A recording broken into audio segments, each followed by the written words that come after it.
this month's show, we look at virtual product placement technology from Ryff, new responsive voice ads from Pandora, and we talk to AdSecure's Bryan Taylor to give us his ad security predictions for 2020. You're watching The Additive, the show that brings you all things ad tech. Hello and welcome to the show, and a happy new year. We're in a brand new decade, 2020, and I'm sure it's going to be packed full of ad technology news. But let's get started and see what's happening right now. So while streaming services like Netflix are funded by subscriptions, product placement is an increasingly big business in the US. In fact, last year it raked in $11.44 billion. Now, according to data collected by Statista, 49% of Americans took action after seeing product placement in media. Now, obviously, consumers using paid platforms do not want their content consumption interrupted by ads, so product placement will be an important growth channel for them. Now, Ryff has developed on-demand virtual product placement that allows one-to-one marketing by superimposing a product within a streaming video relevant to the viewer. Now, on Ryff's showreel, there are examples of how products can be virtually integrated into a video while it's being streamed. Ryff's technology uses computer vision, machine learning, and rendering technologies to identify objects in a scene and then replace them with branded products that can be tailored based on consumer data. Now, targeting options include the platform on which the video is being distributed, the geography of the broadcast, the date and time of the broadcast, and a broader demographic profile. And the good thing about it is it's product placement, so it can't be skipped by the viewer. Of course, this technology isn't just limited to streaming services like Netflix to generate revenues, but also for television channels who are seeing their traditional ad revenues decline. Streaming audio company Pandora has developed an ad format that consumers can talk back to. Now, this means that marketeers can now buy ads that encourage users to answer back and create a basic dialogue with a piece of audio creative. Now, if a consumer speaks back, then this provides an engagement metric for the advertisers. So some of the advertisers that are testing the new format include Wendy's, and their ad asks listeners if they're hungry. And if they say yes, the ad continues by offering recommendations about what to eat. DiGiorno's Pizza, their ad asks listeners to say yes to hear the punchline of a pizza-themed joke. And Ashley Home Stores, their ad engages listeners by offering tips on getting a better night's sleep. However, creating a dialogue between an ad and a consumer will require a behavioral shift on the latter's behalf.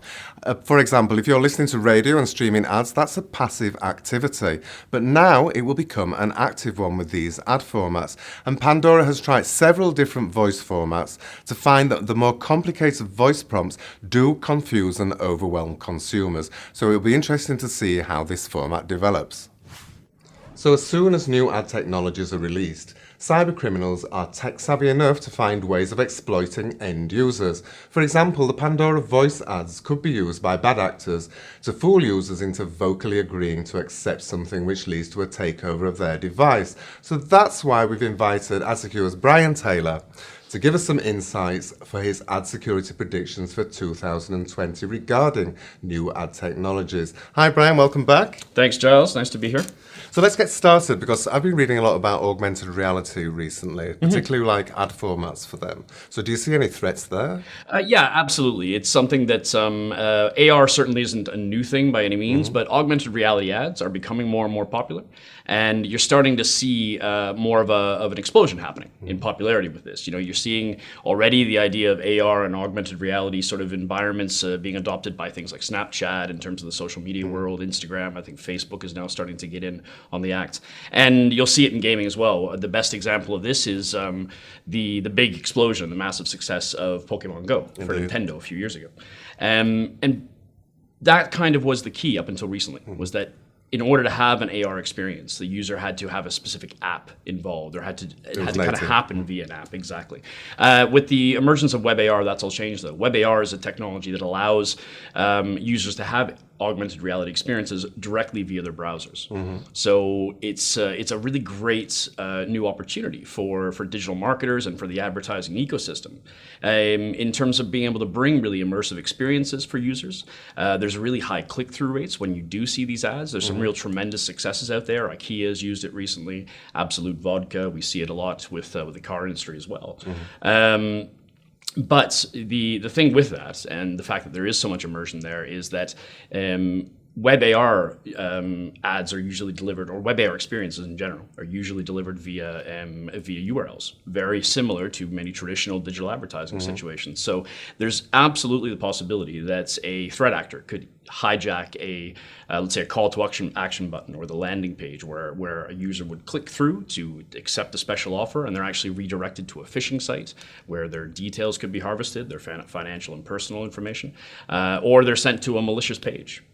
These work fundamentally the same way. So something that we'll probably see as augmented reality advertisement becomes more popular and becomes more frequently used. Certainly, if there's money to be made, the threat actors will follow along. So what about when you're out and about in the open air? I've seen a lot of these large screens now showing ads. I mean, are they safe? Yeah, this is digital out of home. And the short answer to that is no, not necessarily.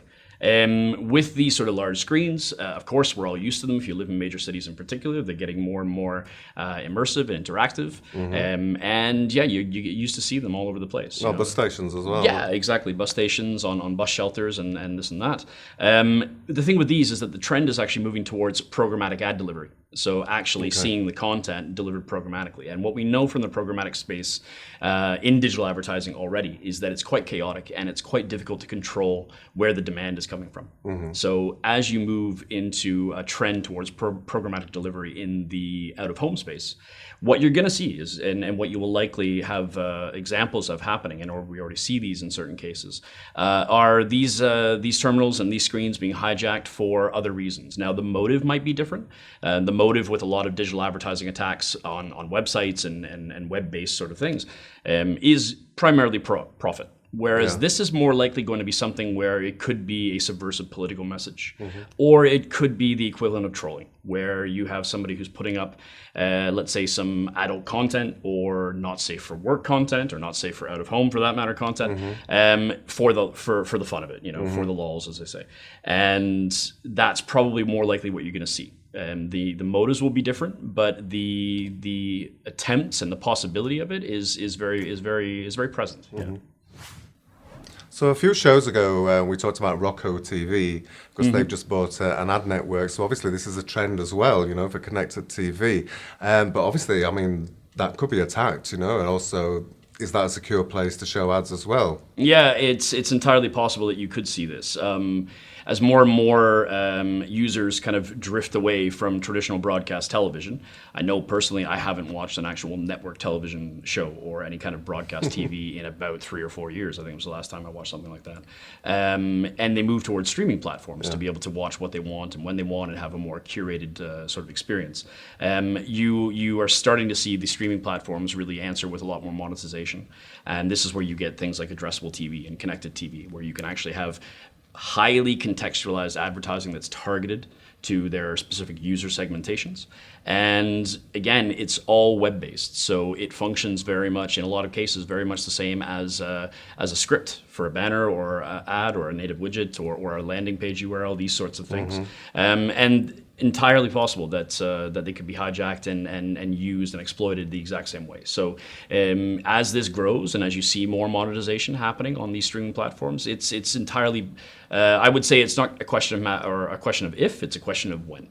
And when we start to see more and more of this happening, especially connected TV is on the rise. It's becoming more and more popular, and it's becoming a channel for digital advertising to really grow with. So it's going to happen. For sure. I think as well, because it's a pretty mainstream thing. It's a family viewing experience, Yeah. So I mean, I guess companies that are serving those ads must make sure, maybe not to rely so much on the programmatic side, but make sure they definitely have strong compliance in there. Yeah, that would be the important thing. Is the main thing is making sure that you catch these issues when or if they occur early and often. And the key there is to make sure that you've got a really strong, comprehensive, multi-pronged kind of security framework involved, which means understanding where your demand is coming from. Working with trusted partners is one of the basics, one of the first things that these platforms will want to do when they're looking to monetize. But also having security methods in place. So, and one of the keys is active frequent scanning so that you're not relying on third-party data that comes from these sort of cache-based real-time blocking tools, which are a great last line of defense, but they don't tell the full story, and they are often based on third-party data, which is cached and historical. Whereas frequent active live scanning in real time is giving you your own first party data and real insight into what's actually happening with your campaigns and with your ads right there. You know, it's the best way to make sure that that you keep the bad stuff out of your ads and keep them safe for users to engage with and hopefully get some value from. Well, thank you for those insights, Bryan. So those are the latest technologies. Make sure that you keep your eye out for things as well, especially if there's a bit of adult content when you go shopping down the mall, if Bryan's right. So thanks for joining us again, Bryan. Yeah, my pleasure, as always. And that ends the show. So until next time.